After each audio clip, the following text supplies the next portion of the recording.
Hello Aries, Sun, Moon Rising, and Venus Signs. Kamusta kayo? Sana po'y nasa mabuti kayong kalagayan. Welcome back po sa Star Tarot. Kung bago kayo dito, welcome din kayo. Thank you sa inyong support.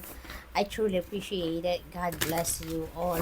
Aries, paunang mensahe po ninyo ay Ten of Swords. Ayan. So, this is really beautiful energy kasi you're going to put an end to something na hirap ng inyong kalagayan, ano? Kasi this is an energy of betrayal. This is an energy of um, stabbed in the back, no? Naloko kayo dito, na-betray kayo, na-deceive, yung gano'n, ano? At masakit, no? Masakit. Siguro for the longest time, iniyakan nyo to for the longest time. Talagang masama ang inyong loob, no? Kasi siguro kung sino man ang nakagawa ng pain, emotional pain sa inyo, this could be someone na mahal ninyo, no? This could be someone na nagkaroon kayo ng emotional investment, no? This could be your person, this could be kaibigan, this could be kapamilya, no? Depende sa inyong sitwasyon. But ngayon, you're going to put an end to that, no? Kung ano man ang ano man yung bigat ng kalooban, resentments, or emotional baggages pa na meron kayo, ay sasara nyo na ang pinto para dyan. You're going to release yourself na from that, no? At you're going to put tuldok, no? Sa sitwasyon na yan. We have Ace of Wands. Ayan. So, this is ending and beginning energy. Sa Ace of Wands is also a new beginning energy. So, this is beautiful. This is really good.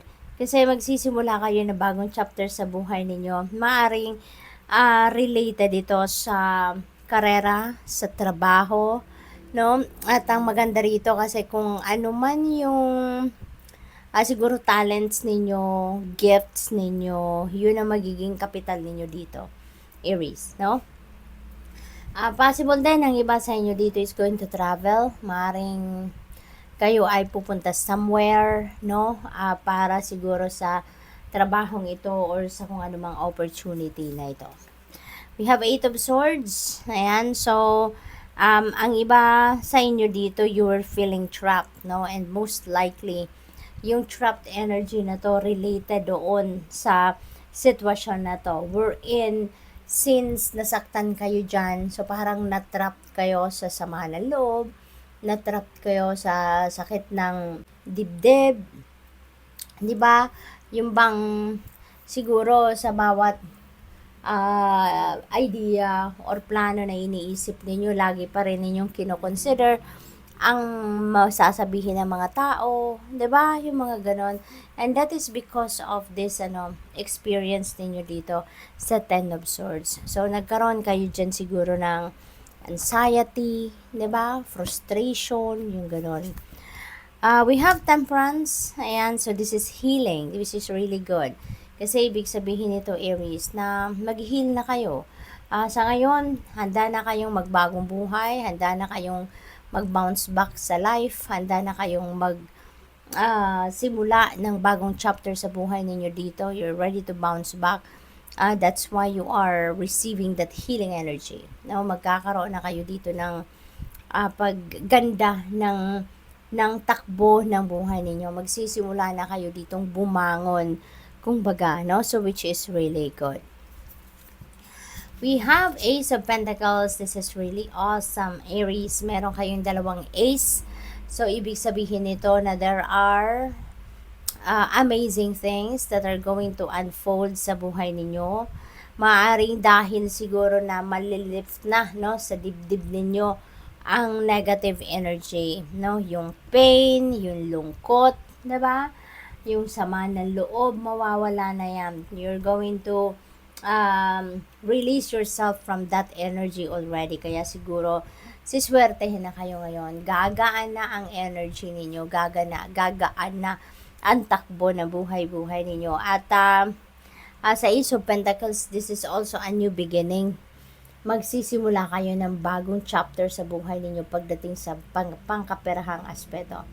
Maaari din na May mga financial opportunities na dadating, trabaho, career, investments, negosyo, 'di ba? Yung kung ano mapagkakakitaan ninyo at maaaring yan ang maghahatid sa inyo ng prosperity and abundance. Possible din na mayroong mga ano dito, panalo, ganon, windfall of money, yung ganon. And saan man magagaling yung pera ninyo, Aries, that is going to to change the course of your life. That is going to definitely change your financial landscape. Kaya good luck sa iyo. We have Seven of Wands. Yan. So there is some kind of a challenge, no? Dito siguro na mararanasan ng iba sa inyo dito or siguro nararanasan na ng iba. But normal 'yon sa buhay, 'di ba? Wala namang perfect journey in life, kaya maaari talaga na paminsan merong mga dadating na challenges sa buhay natin at maaring at this time may ganong ganap sa buhay ninyo. Possible din dito, Aries, na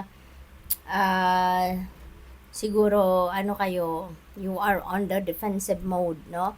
Yung bang naghihintay lang kayo ng tamang pagkakataon, naghihintay lang kayo ng tamang timing, kumbaga, para kayo ay makapag-bounce back, kayo ay lumaban or ipagtanggol ang inyong sarili, something like that. Be courageous, no? Activate ninyo yung inyong courage and your inner strength for you to be able to face, no, kung ano man ang challenging situation na ito. We have the Creator. This is a no. Aries, maaring kayo may sasabihan ng no, or baka someone is going to say no to you, no? Baka may ganon. We have Five of Wands. Ayan, so this is defensive mode din, no? Ang energy ng karamihan talaga sa inyong Aries. So, siguro meron talaga ditong nang-i-intimidate sa'yo, maaaring merong nang-aaway sa'yo, merong nang-i-intriga sa'yo, at talagang kayo, nagbabantay lang kayo, nagmamatsyag, naghihintay ng right timing para hindi ninyo ito, tapatan din ninyo ito, no? So, good luck. Thank you for watching. Love and light. Namaste.